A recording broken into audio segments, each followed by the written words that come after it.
Welcome everyone to this explainer. Look, we are tackling a genuine medical mystery today, and it's one that impacts literally every single one of us. We're looking at a hard truth here, food. It's what's for dinner, but unfortunately, it's also currently one of the absolute leading causes of chronic disease. I mean, overconsumption is driving up mortality rates all over the world, and yet food kind of plays only a minor role in our modern healthcare systems. So today we're going to dive right into the data to see how we can actually change that. Think about it for a second. Can a return to ancient dietary habits, and I'm talking specifically about a diet based on seasonal fruits, vegetables, whole grains, and legumes, can that actually be the antidote to our modern health crisis? Can what's on our plate truly fight the deadliest diseases of our time? Well, as you'll see today, the science says absolutely yes. Here's how we're going to break this down today. First, the global health crisis. Then, unlocking the heart, fighting cancer with food, protecting the aging brain, and we'll wrap up with building the perfect meal.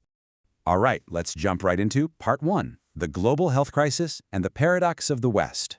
So we've got a serious problem on our hands. Almost every major disease we face is amplified by the unhealthy Western dietary pattern. We're talking about a massive overconsumption of meat, sugar, and highly processed foods. And the stakes couldn't be higher. This diet has triggered a global obesity epidemic, and it's directly linked to soaring rates of cardiovascular disease, kidney disease, and even cancer. Just consider the massive shift that's happened. Picture this. In the 1960s, on the Greek island of Crete, which is basically the birthplace of the Mediterranean diet, the lifestyle was low-calorie, largely plant-based, and people were highly active. Get this, those men had a 90% lower likelihood of death from heart attacks than Americans. Fast forward to today, and the modern diet in Crete looks, well, very different. Kids are loading up on processed sweets, chips, and sodas. Physical activity has tanked. The result? Up to a staggering 40% childhood obesity, and local hospitals are literally overwhelmed by diabetes and heart disease. Which brings us to Part 2, unlocking the heart and the famous Predimed study. Now, before we look at the study itself, we kind of need to understand the heart's biggest dietary influencer, fats. Because, not all fats are the bad guys. Saturated fats, mostly from red meat and dairy, those build up bad cholesterol and increase your heart risk.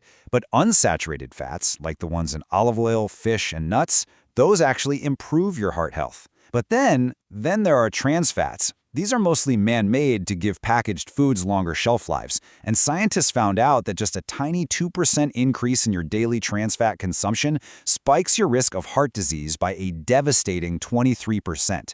So, enter one of the most revolutionary nutritional studies ever conducted, the Predimed study. This wasn't just some observational survey where people guessed what they ate. This was a strict intervention study. Researchers tracked 7,500 people who were at high risk for cardiovascular disease and split them into 3 groups. Group 1 got a Mediterranean diet plus free extra virgin olive oil.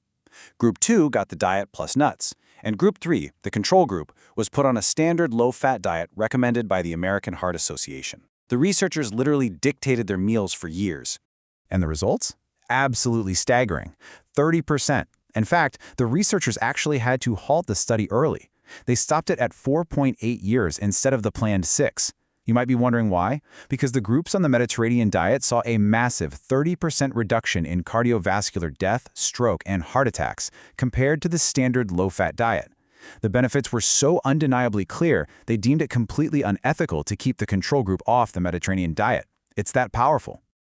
Okay, moving right along to Part 3, fighting cancer with food and the anti-inflammatory defense. For the longest time, cancer was viewed almost as just terrible luck. But U.S. epidemiologist Walter Willett had this hunch that diet played a massive role, and the data slowly started backing him up. In 1980, the Nurses' Health Study began linking high-fat diets to breast cancer. By the 1990s, the huge pan-European EPIC study officially linked the Mediterranean diet to lower colon and breast cancer risks. And then by 2009, the Nutrinet Santé study in France painstakingly mapped the exact diets of over 170,000 adults. They proved without a doubt that foods like red meat and charcuterie actively increase your cancer risk. So how does this actually work? Well, it all comes down to phytochemicals and fighting off chronic inflammation. See, when we eat unhealthy junk, our body's inflammatory response misfires, and that actually promotes tumor growth. But plants? Plants produce these unique phytochemicals to protect us, and you can literally spot them by their color. Green veggies pack intense cancer-preventing compounds. Yellow, orange, and red foods, they are loaded with anti-inflammatory carotenoids.